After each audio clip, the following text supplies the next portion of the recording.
ગોળ બંગાળનો રાજા ગોપીચંદ જેથી જંગલમાં ગયા અને સાધુ બન્યા અને પછી ગુરુએ આદેશ કર્યો કે મારી આજ્ઞાનું પાલન કરે કે બોલો ગુરુ મહારાજ આજ્ઞા કરો ને એટલી જ વાર છે.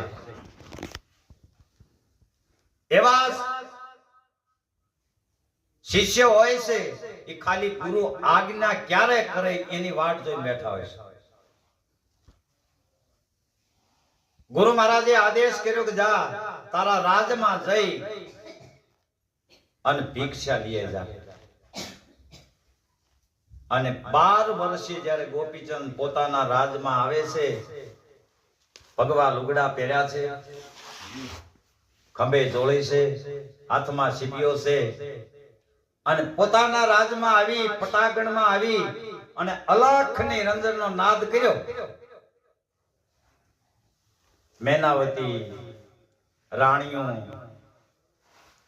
કોક સાધુ આવ્યા છે, ભિક્ષા આપો.